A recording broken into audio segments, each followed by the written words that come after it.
Sir, சிஎம்மோட reaction, அவருடைய ஸ்டேட்மெண்ட்டை நீங்கள் பார்த்துருப்பீங்கன்ட்டு. சரி சார், இபிஎஸ் அவர் கலைஞர் இறந்து 2018 அவர் இறந்து கிட்டத்தட்ட ஒரு 8 வருடங்கள் ஆக போகிறது. இப்போது இந்த விஷயத்தை பேசுவதற்கான அது ஏன் அந்த தேவை எங்கிருந்து எழுந்தது சார்?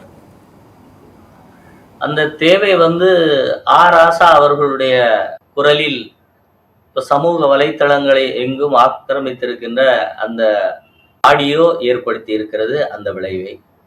அதில் அவர் கூறிய கருத்துக்கள் இது போன்று நடந்திருக்கிறது என்கின்ற உண்மையை வெளி உலகத்திற்கு கொண்டு வந்திருக்கிறது.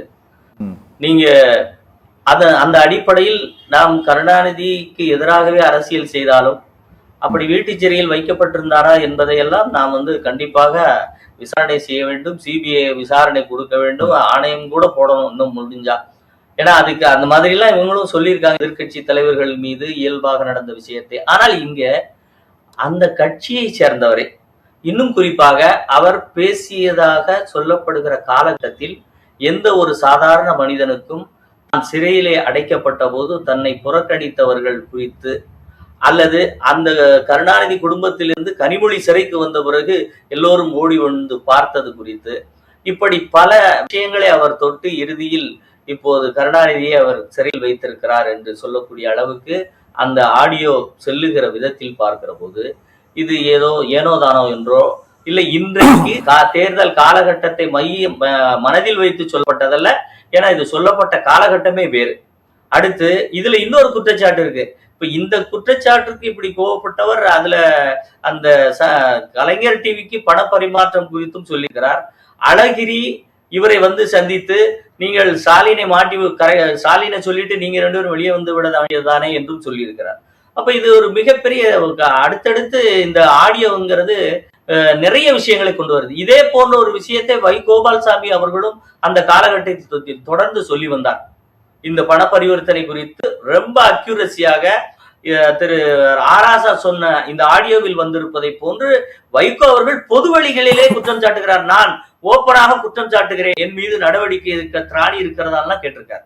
அப்ப அந்த கடந்த காலத்தில் நடந்த புள்ளிகளையும் இப்போது இந்த ஆடியோ அந்த வந்த விமர்சனங்களுக்கு எந்த வகையிலும் எந்த இடத்திலும் மாறுபாடு இல்லாமல் மிக தெளிவாகவும் தீர்க்கமாகவும் சொல்லப்பட்டிருக்கிற அந்த விஷயங்களை பார்க்கிற போது, இப்ப கருணாநிதி எப்படி ஷாஜகானை அவுரங்கசீப் சிறையிலே இருந்து கொண்டு நீங்கள் கட்டிய தாஜ்மஹாலை பாருங்கள் என்று சொன்னதை போல கருணாநிதி அவர்களை வீட்டுச் சிறையில் வைத்து நீங்கள் டிவிக்களில் அண்ணா அறிவாலயத்தையும் முரசொலி அலுவலகத்தையும் பாருங்கள் என்று ஏன் நிர்பந்தித்து இருக்க கூடாது என்கின்ற கேள்வி நமக்குள்ள எழுது இல்லையா?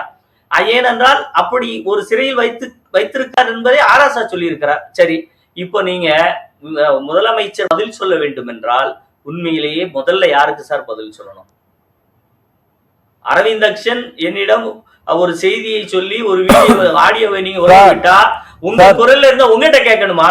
அதை எடுத்து பேசுற என்கிட்ட கேட்கணுமா? சார், நான் ஒண்ணு கேட்கிறேன். அதாவது அந்த ஆடியோவில் ராசா பேசி இருக்கிறார் அப்படின்ட்டு வெளியில் சொல்லப்பட்டதனால் எதிர்கட்சி தலைவர் பேசி இருக்கிறார். நான் உங்களுக்கு தெரியும், அந்த ஜட்ஜ்மெண்ட் நீங்க படிச்சிருப்பீங்கன்னு நினைக்கிறேன். 2G அந்த ஜட்ஜ்மெண்ட், ஓபி ஷைனியினுடைய ஜட்ஜ்மெண்ட். அதுல திரு ராசா அதில் என்ன பேசியிருக்கிறாரோ, நீங்கள் வைகோ என்ன பேசியிருக்காருன்னு சொன்னீங்களோ, எந்த கலைஞர் டிவிக்கு பணம் போனதுன்னு சொன்னீங்களோ, இது எல்லா சார்ஜஸும் 2 வழக்கு, அது ஒன்று சிபிஐ, இன்னொன்று இடி போட்டது. இந்த 2 வழக்குல இருந்துமே அக்விட்டல் ஆகி வெளியில வந்தது. ஒரு ஆதாரத்தை கூட கொடுக்க முடியலன்ட்டு ஏதோ ஒரு காலகட்டத்தில் பேசப்பட்டது. ஆனால் யாரிடம் ராசா அது பேசிய ஆடியோ அது? Correct sir. இப்ப இந்த ஒரு விடயத்திற்கான விடை கிடைத்தால், இப்ப நீங்க சொல்ற 2G வழக்கு என்பது இன்னும் முற்று பெற்று வழக்கு. அது அப்பீல் நீதிமன்றத்துல அப்பீல் தாக்கல் செய்யப்பட்டு இன்றும் விசாரணையை எதிர்நோக்கித்தான் இருக்கிறது. இந்த ஆடியோவின் உண்மைத்தன்மையை அந்த விசாரணை ஏஜென்சிஸ் நார்மலா இவங்கதான் சொல்லுவாங்க, நாங்க ஆடியோவோட உண்மைத்தன்மையை பாக்குறோம்னு. இதுவரைக்கும் அவர் பிடிஆர் பழனிவேல் தியாகராஜன் பேசி ஆடியோவுடைய உண்மை தன்மையை கண்டறிஞ்சு இன்னொரு அறிவிப்பு கூட இன்னும் கொடுக்கல. ஆனால் இந்த கதை வேறு. இந்த விஷயத்தில் ஏற்கனவே ஒரு வழக்கு குறித்த விஷயமும் இதில் உட்பட்டிருப்பதால் 2G வழக்கு குறித்த அந்த விசாரணை ஏஜென்சி நிச்சயமாக இந்த ஆடியோவை எடுத்து இதனுடைய உண்மைத்தன்மையை கண்டறிந்தால் இது உண்மையாகவே பேசப்பட்ட ஆடியோ தான் என்று சொன்னால், அப்போ ஒரு செல்ஃப் டிஃபரன்ஸ், செல்ஃப் அக்செப்டன்ஸ் இதுல கொடுத்திருக்கக்கூடிய விஷயங்கள் நேரடியாக அப்பீல் நீதிமன்றத்தில் இதை ஒரு சாட்சி ஆவணமாக கொண்டு போய் சேர்த்து அதை ஒரு எக்ஸிபிட்டாக மாற்றி விசாரணையை மீண்டும் ஓபன் செய்வதற்கான வாய்ப்புகள் அதிகம் இருக்கிறது. சார், எப்படி நீங்க குற்றம் நடந்த காலகட்டத்திற்கு பிறகு ஒரு புதிய ஆட்சி அமைந்த பிறகு அவர் அந்த 2G அவிழும் உண்மைகள் புத்தகத்தை வெளியிட்ட ஆண்டு 2018. நான் அந்த ஆடியோவை முழுமையா கேட்டேன். அதுல இன்னும் 2 மாசத்துல 3 மாசத்துல என்னோட புத்தகம் வந்துரும்னு சொல்றாரு. அப்போ 2018 காலகட்டத்தில் பேசப்பட்ட ஒரு ஆடியோ, யாரோ ஒருத்தங்க வச்சு ரெக்கார்ட் பண்ண ஆடியோன்னு கூட எடுத்துக்கலாம். அதை எப்படி வந்து ஒரு investigation agency charge sheet file பண்ண ஒரு வழக்குல, விடுதலை செய்யப்பட்ட ஒரு வழக்குல எப்படி புதிதாக இந்த ஒரு டாக்குமெண்ட் எப்படி அவங்களால பறிமுதல் பண்ண முடியும்? எப்படி விசாரிக்க முடியும்? அதுதான் நீங்க எப்படி அப்படின்னு கேக்குறீங்க இல்லையா? முடியாது சார். இல்ல, ஒரு நிமிஷம் நான் சொல்றேன் சார்.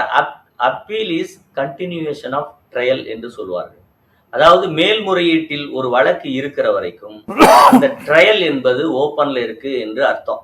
அது வழக்கறிஞர்களுக்கும் தெரியும். அப்பீல் ஸ்டேஜில் எத்தனையோ ஆவணங்களை நாம் சமர்ப்பித்து தீர்ப்புகளை மாற்றிய வரலாறு பல இருக்கிறது. அதனால இந்த ஆடியோ மறைத்து வைக்கப்பட்டிருக்கிறது. அந்த இடம், அந்த கஸ்டடி ஆஃப் அந்த ஆடியோ, பதிவு செய்யப்பட்ட அந்த கருவி, இவை அனைத்தையும் சரியாக முறையாக கொண்டு வந்து இதனுடைய உண்மைத்தன்மையை சரிவர விசாரித்து இது சரியான குரல்தான், உண்மையான பதிவுதான் என்று வந்தால் இந்த ஆவணத்தை ஏன் அப்பீல் நீதிமன்றம் பார்வையிடாது என்று நீங்க கருதுறீங்க சார்? எத்தனையோ வழக்குல குற்றம் சாட்டப்பட்டவர்கள் மீதான பல விசாரணை பிறகு தோண்டி எடுக்கப்பட்டு சார், நீங்க பாலிடிக்ஸ்க்காக நீங்க என்ன வேணா பேசிக்கீங்க சார், எனக்கு பிரச்சனை இல்லை சார். இங்க பாருங்க சார், ஒரே ஒரு நிமிஷம் சார். சார், ஜாஃபர் ஷேட்டு சண்முகநாதனிடம் பேசிய ஆடியோ, ஜாஃபர் ஷேட்டு கனிமொழியிடம் பேசிய ஆடியோ, இது எல்லாமும் சிபிஐயால் பறிமுதல் செய்யப்பட்டதுதான். நீங்க இன்னைக்கு வெளியாகி இருக்கக்கூடிய ஆடியோ, நான் உண்மையில சொல்றேன், இது ஒரு குப்பை ஆடியோ. இது வந்து ஒரு குப்பை. ராசா யாருக்கிட்ட பேசினாருன்னு கூட தெரியாது. கோர்ட்ல இந்த ஆடியோவை தூக்கி குப்பை தொட்டியில தான் எறிவாங்க. அப்படி சமமான ஒரு ஆடியோ தான் இது. நீங்க, நான் வந்து எதிர்கட்சி தலைவர் இந்த 2Gல பணம் போனதுங்கிறத பத்தி பேசியிருந்தாருன்னா எனக்கு பிரச்சனை இல்லை.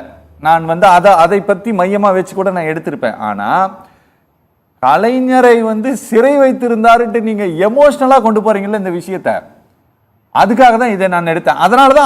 அதனாலதான் திரு ஸ்டாலினும் கூட அதுக்கு ரியாக்ட் பண்ணியிருக்காருன்னு நினைக்கிறேன்.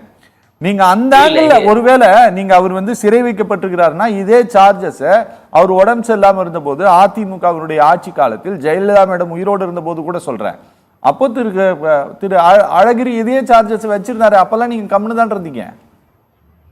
இல்ல சார், அதாவது நீங்க இன்றைக்கு ஆராசாவினுடைய வாயிலிருந்தே அவர் என்னெல்லாம் சொன்னாருங்கிறத நீங்க பாருங்க. அதனுடைய தன்மை என்னன்னா, அவர் சொல்லியதில் எந்த இடத்திலாவது, எந்த செய்தியாவது, எந்த இடத்துலயும் ஆராசா சிறை வச்சிருந்தாருன்னு சொல்லவே இல்லை சார். அவரை வந்து டேக் ஓவர் பண்ணிட்டாருன்னு சொல்லியிருக்காரு. பார்ட்டியை டேக் ஓவர் பண்ணிட்டாருன்னு சொல்லியிருக்காரு.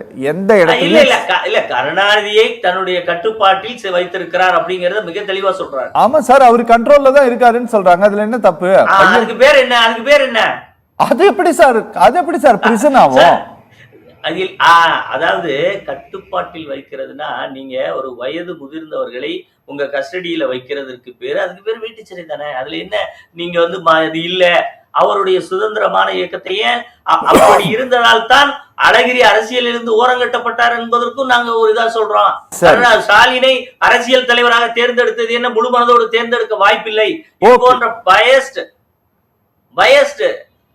கோயர்ஷன், அன்டியூ இன்ஃப்ளூயன்ஸ், இப்படி பல காரணங்கள் இருக்கு சார் இதுக்குள்ள.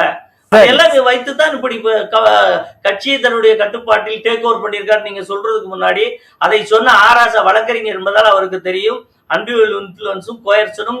அதை ஏன் அந்த வார்த்தைகளை அவர் அந்த கரெக்டாக, நீங்க இதை பாத்தீங்கன்னா ஒரு அட்வொகேட்டுக்கு இந்த பேசிய ஆடியோவினுடைய மொழி தெரியும். இதற்குள் என்ன கோஜென்சி இருக்கிறது, எதற்காக இந்த வார்த்தைகளை நான் இந்த இடத்தில் இப்படி பிரயோகப்படுத்தி இருக்கிறேன், இது லீகலா இதுக்கு என்ன ரியாக்ஷன்ஸ் இருக்கு, அதற்கான எதிர்வினை என்ன, இப்படி அனைத்தும் அதுல இருக்கு. ஒவ்வொரு வழக்கறிஞருக்கு தெரியும். அவரை விட்டு சென்றிருக்கிற அனைத்து வார்த்தைகளும் மிகச் சரியாகவும் தீர்க்கமாகவும் சொல்லப்பட்டதுதான். சரி சரி சரி சரி